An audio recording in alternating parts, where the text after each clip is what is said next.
10, 9, 5, 2, 1. Nah, hari ini kita bakal ngelanjutin lagi nih alur cerita film Hellbound episode yang ketiga. Dan buat yang belum nonton episode pertama dan kedua, kalian bisa cek di deskripsi video ini. Oke? Kalau gitu kita let's go. The world needs him.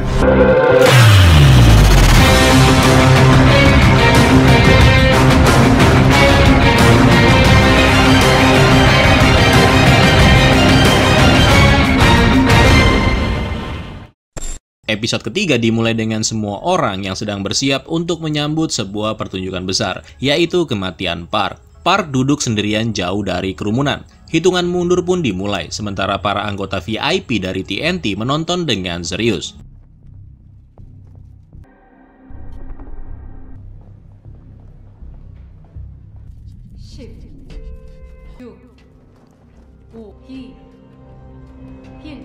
Dan ketika hitungan sudah mencapai angka 0, tiba-tiba tanah mulai bergetar dan kemudian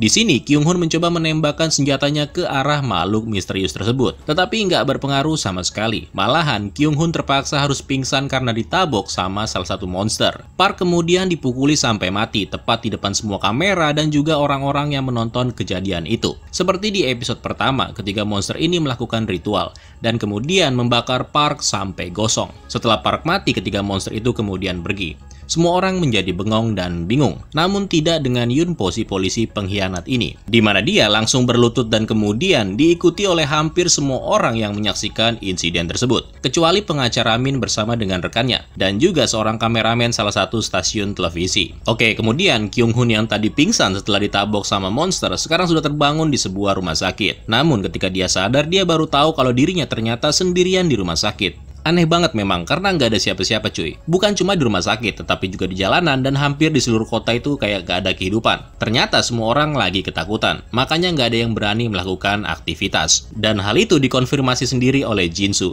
yang sekarang sudah menjadi orang yang paling penting di Korea. Dalam wawancaranya dengan stasiun TV setempat, Jinsu mengatakan sepertinya orang-orang di seluruh negeri sedang dilanda histeria massal. Dalam siaran berita ini ternyata diketahui kalau Jinsu sebelum terkenal dengan orasinya tentang TNT, dia sering muncul beberapa kali dan melakukan aksi-aksi yang cukup heroik. Beberapa di antaranya yaitu menyelamatkan seorang wanita yang disandera tanpa ada korban. Selain itu, dia juga pernah menyelamatkan seorang anak yang terjebak dalam kobaran api. Nah, dari serangkaian kejadian tadi termasuk juga ceramahnya tentang Tuhan dan kematian, sepertinya sudah mengubah mindset atau pandangan seseorang tentang Jinsu, di mana semua orang kini percaya dengan apa yang dikatakan oleh Jinsu. Nah, sementara itu di kantornya, Kyung Hoon sedang memeriksa rekaman CCTV, di tempat di mana terakhir kalinya pembunuh istrinya itu terbunuh di malam sebelumnya. Di sana dia melihat pembunuh istrinya diseret oleh seseorang yang mengenakan pakaian berkerudung hitam, yang kebetulan juga baju itu berada di latar belakang tempat Jinsu melakukan siaran, di mana Kyung Hoon akhirnya tahu kalau itu adalah pakaian yang biasa dipakai oleh putrinya.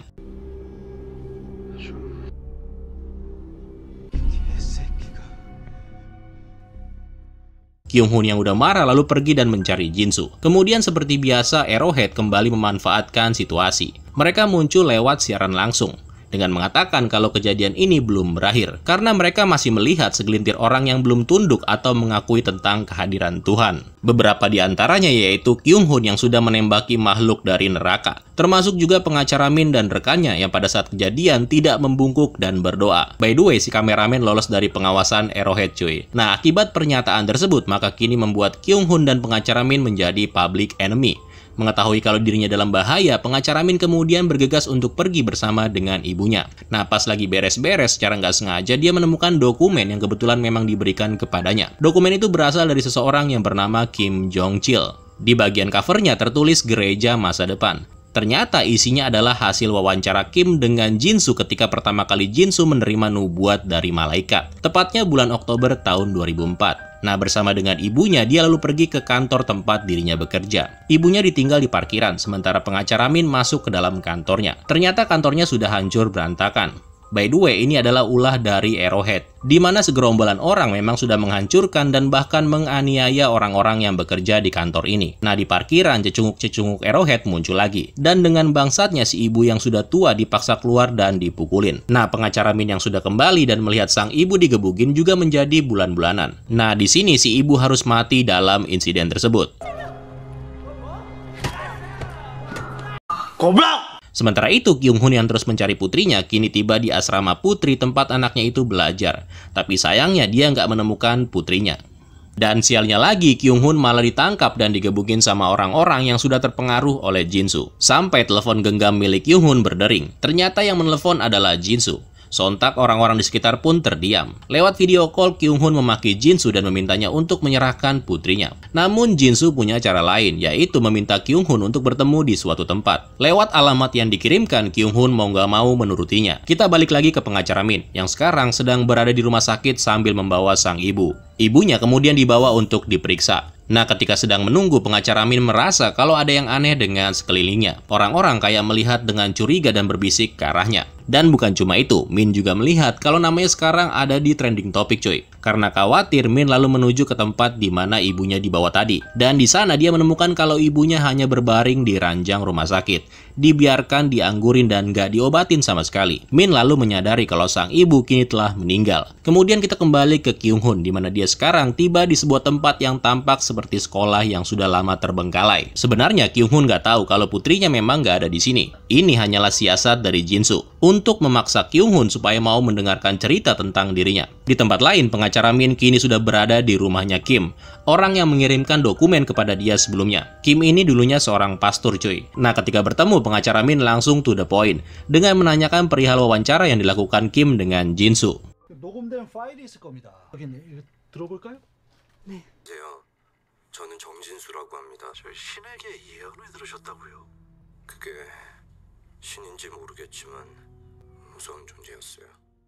Apa yang terdengar di rekaman itu sama dengan yang dikatakan Jinsu kepada Kyung Hun. Jadi 20 tahun yang lalu itu, Jinsu pertama kali menerima nubuat atau ramalan. Sama seperti Park, dia juga melihat sosok wajah aneh dan menyeramkan. Dan mulai saat itu Jinsu menyebutnya sebagai malaikat. Sosok itu mengatakan kalau Jinsu akan mati pada pukul 22:30, 20 tahun yang akan datang. Dan pastinya akan masuk neraka juga.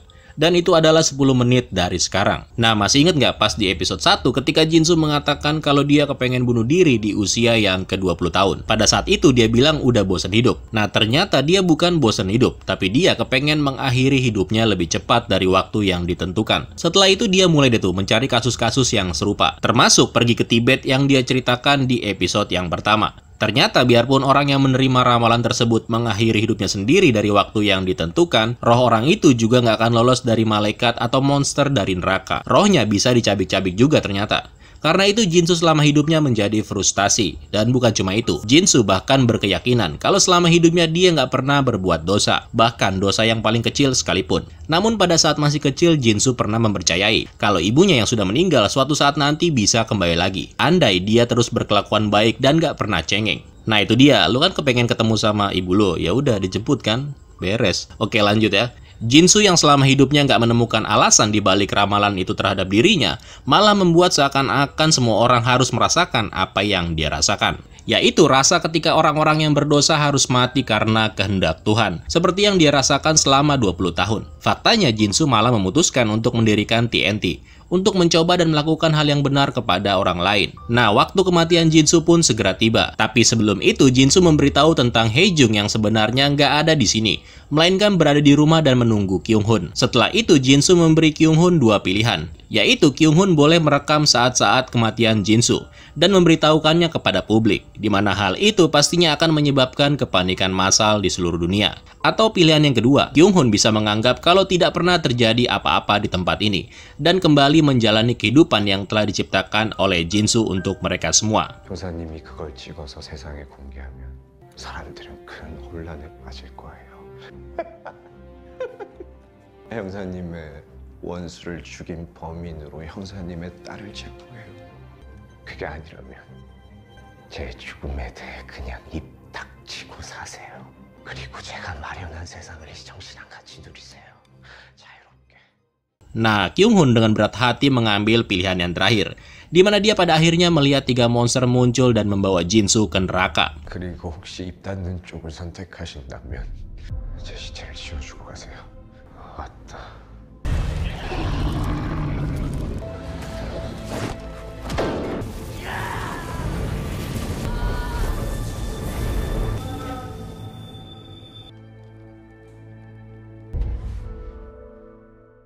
Sementara itu pengacara Min juga menghadapi situasi yang sangat sulit, yaitu Kim ternyata sekarang berada di kubunya Jin-soo. Jadi Jin-soo pernah menemui Kim di sini dan memberikan penawaran kepada Kim. Dan sebagai imbalannya, Kim harus merahasiakan nubuat atau kematian yang Jin-soo terima. Dan tawaran yang diberikan Jin-soo adalah menjadikan Kim ketua baru The New Truth. Dan tugas pertama yang harus dilakukan sebelum menjadi ketua yang baru adalah membunuh pengacara Min. Saat pengacara Min berniat untuk pergi, segerombolan preman dari Arrowhead muncul lagi. Mereka langsung memukuli pengacara Min sampai nggak berdaya. Sementara itu, Kyung-hun akhirnya tiba di kediamannya dan bertemu kembali dengan putrinya sambil menangis. Namun yang menarik adalah Hae-jung memang memeluk ayahnya, tetapi tatapan matanya terlihat dingin dan tanpa emosi.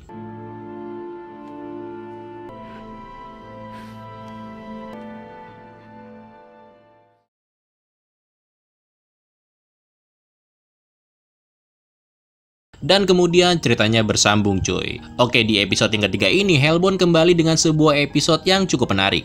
Kali ini lebih berfokus pada Jin-soo tentang motivasinya untuk mendirikan organisasi The New Truth. Ini adalah konsep yang menarik tentang kebenaran itu sendiri, yaitu sebuah gagasan kalau monster-monster dari neraka tersebut bahkan bisa datang untuk seseorang yang sejatinya tidak benar-benar berdosa. Karena Jin-soo mengakui kalau dia dari kecil nggak pernah berbuat dosa sama sekali. Dan karena itu menarik banget untuk melihat kelanjutan episode-episode selanjutnya. So sekian dulu untuk hari ini, dan sampai jumpa di episode yang keempat. Keren lo semua. Ciao.